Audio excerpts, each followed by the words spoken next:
जय हिंद दोस्तों, मैं आपका दोस्त सुरेश कुमार अपने YouTube channel Suresh art association में आप सभी का स्वागत करता हूं।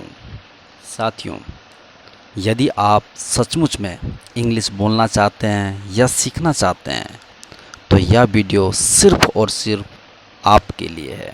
आइए हम लोग आज इस वीडियो में एक ऐसे टॉपिक के बारे में पढ़ने वाले हैं जो इंग्लिश सीखने के लिए काफ़ी है। देखिए, लिखा हुआ है द फार्मर, अर्थात किसान। किसान के बारे में आज हम लोग पढ़ेंगे और सेंटेंस को पढ़ते हुए हम लोग उसका अनुवाद भी करेंगे और सीखने का प्रयास करेंगे। चलिए, आप वीडियो में आप अंत तक बने रहे। आइए, लिखा हुआ है a farmer lives in his village, मतलब एक किसान रहता है। देखिए, ए फार्मर इस सेंटेंस का ये सब्जेक्ट है जो कि सिंगुलर है। एक किसान, केवल एक ही किसान का बात है, मतलब ये थर्ड पर्सन और सिंगुलर नंबर है। तो थर्ड पर्सन सिंगुलर नंबर है तो इसके लिए जिस वर्ब का यूज़ किया गया है, ठीक है, वो उसमें एस का यूज़ किया गया है, क्योंकि सब्जेक्ट किसी वाक्य का जब ये थर्ड पर्सन हो और सिंगुलर नंबर हो तो उसके साथ में हमेशा वर्ब के साथ एस या ईएस लगाया जाता है। ठीक है, तो लिखा हुआ एक किसान रहता है। कहाँ रहता है? इन हिज विलेज, अपने गांव में। ठीक है, एक किसान अपने गांव में रहता है। He is a simple man. देखिए, he is a simple man. Simple का मतलब होता है साधारण। तो वे एक साधारण इंसान होता है, मतलब किसान जो है एक साधारण इंसान है, साधारण आदमी है। ही गेट्स अप, और वह उठ जाता है। गेट्स अप का मतलब उठ जाना। ठीक है, वह उठ जाता है। कब उठता है? ईयरली इन द मॉर्निंग, भोर में ही। देखिए, ईयरली इन द मॉर्निंग का मतलब जल्दी ही हो, मतलब सुबह का जो भोर होता है ना, उसको बोला जाता है ईयरली इन द मॉर्निंग, मतलब वह सुबह जल्दी ही उठ जाता है। आगे, ही फीड्स हिज कैटल।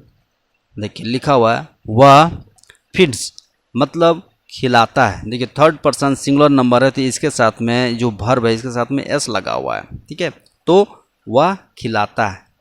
किसको खिलाता है?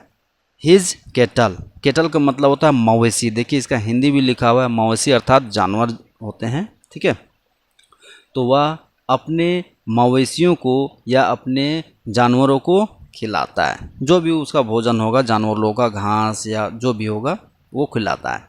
He goes to his field, और यहाँ लिखा हुआ है वह जाता है टू हिज फील्ड, अपने खेत। मतलब किसान जो है अपने खेत जाता है। देखिए, थर्ड पर्सन है, इसमें भी देखिए वर्ब के साथ ई एस लगा है। ई एस क्यों लगा है? क्योंकि यहाँ देखिए वर्ब में लास्ट में ओ लगा हुआ है, अर्थात वोवेल अक्षर है, तो इसके लिए third person singular number subject है, इसी के अनुसार यहाँ वर्ब में ई एस का यूज़ किया गया है। तो वह अपने खेतों में जाता है। ही वर्क्स हार्ड, और वह कठिन परिश्रम करता है या फिर बहुत मेहनत करता है। हार्ड परिश्रम करता है। आगे, he takes some rest at noon, और वह दोपहर में, एट नून मतलब दोपहर में, टेक सम रेस्ट मतलब कुछ आराम करता है। ठीक है, मतलब वह दोपहर में कुछ आराम करता है।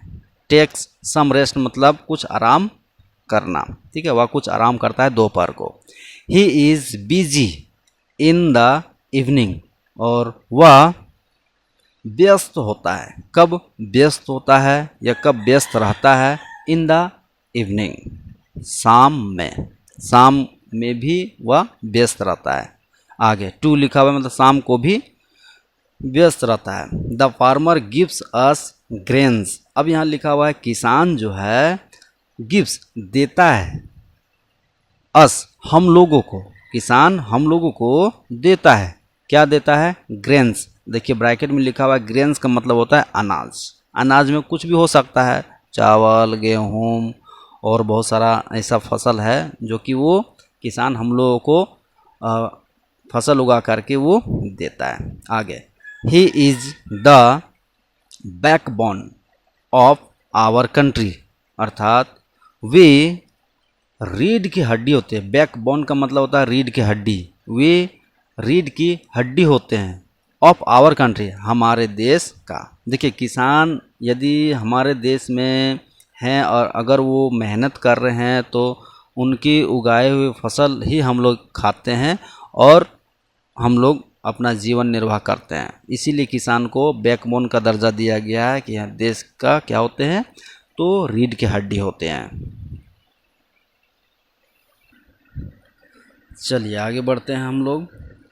बट लेकिन ही हैज़ मैनी प्रॉब्लम्स, लेकिन उनको काफ़ी सारा या बहुत सारी समस्याएं भी होती है। मैनी का मतलब होता है बहुत सारा, ठीक है। प्रॉब्लम्स का मतलब समस्याएं होती है। देखिए ब्रैकेट में भी लिखा हुआ है समझने के लिए। तो उनकी बहुत सी समस्याएं भी होती है। He is a poor man, और वे एक गरीब आदमी होता है, मतलब किसान जो होता है वो गरीब होता है। He has no good house to live in, और किसान के पास अच्छी जो घर होती है वो नहीं होती है। टू लिव इन रहने के लिए, मतलब किसान के पास रहने के लिए अच्छा घर नहीं होता है। आगे ही इज़ ऑलवेज इन डेप्ट। देखिए डेप्ट का मतलब होता है कर्ज, ठीक है। देखिए इसका ब्रैकेट में लिखा भी है हिंदी, डेप्ट मीन्स कर्ज होता है। तो वे हमेशा कर्ज में होते हैं। इन डेप्ट मतलब कर्ज में होते हैं, मतलब किसान खेती करने के लिए, फसल उगाने के लिए कर्ज लेते हैं और उसी में वो डूबे हुए रहते हैं, ठीक है। इसीलिए लिखा हुआ है ही इज़ ऑलवेज इन डेप्ट, वे कर्ज में होते हैं हमेशा। He uses all methods of farming, और वे प्रयोग करते हैं या इस्तेमाल करते हैं। क्या इस्तेमाल करते हैं? ऑल मेथड, पुराने तरीक़ों को इस्तेमाल करते हैं। किस चीज़ के लिए इस्तेमाल करते हैं? ऑफ फार्मिंग, खेती के लिए। मतलब फार्मिंग के लिए, खेती के लिए, फसल उगाने के लिए पुराने जो तरीके होते हैं उसका इस्तेमाल किसान करते हैं। आगे बढ़ते हैं। We must improve his condition.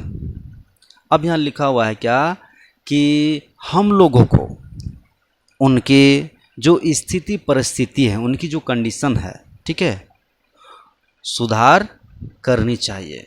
Improve का मतलब होता है सुधार, मतलब हम सभी को एक साथ मिल करके किसानों की जो स्थिति है या जो परिस्थिति है उनको सुधारना चाहिए। अब देखिए यहाँ पर सब्जेक्ट के साथ में यहाँ मस्ट लगा, मतलब मस्ट जो है हमेशा ये दर्शाता है कि जो सब्जेक्ट होता है उसका क्या कर्तव्य है, ठीक है। तो मस्ट कर्तव्य को शो कराने के लिए यहाँ पर यूज़ किया गया है। ये एक मॉडल वर्ब है साथियों। तो यहाँ लिखा हुआ है कि वी मस्ट, मतलब हम लोगों को क्या कर्तव्य है कि उनके परिस्थिति या स्थिति को सुधार करने चाहिए, ठीक है। तो साथियों मुझे उम्मीद है इस टॉपिक के माध्यम से आपको आज बहुत ही बेहतरीन तरीके से समझ आई होगी, और जितने भी वाक्य अभी हम लोगों ने पढ़ी बहुत ही सिंपल और प्रेजेंट टेंस में थी, सिंपल सेंटेंसेस थे, और जिसको हम लोग इंग्लिश से हिंदी भी जानने का प्रयास किया और धीरे धीरे सीखने का प्रयास किया कि कितना इजी होता है अंग्रेजी सीखना। इसी तरह से यदि आप हमेशा इसी तरह से हर एक वाक्यों को एक पैसेज के माध्यम से, एक ऐसे या पैराग्राफ के माध्यम से धीरे धीरे पढ़ने या जानने या सीखने का प्रयास करेंगे तो 100% मुझे पूरा विश्वास है कि आप अंग्रेज़ी सीख पाएंगे और अंग्रेज़ी बोलना भी शुरू कर देंगे। तो साथियों, मुझे उम्मीद है यह वीडियो आपको काफ़ी अच्छी लगी होगी। यदि वीडियो आपको अच्छी लगी है तो प्लीज़ वीडियो को लाइक, कमेंट, शेयर ज़रूर कर दें और चैनल में नए होंगे तो प्लीज़ चैनल को सब्सक्राइब करना ना भूलें। मिलते हैं हम लोग ऐसे ही धमाकेदार नए टॉपिक के साथ में, तब तक के लिए जय हिंद।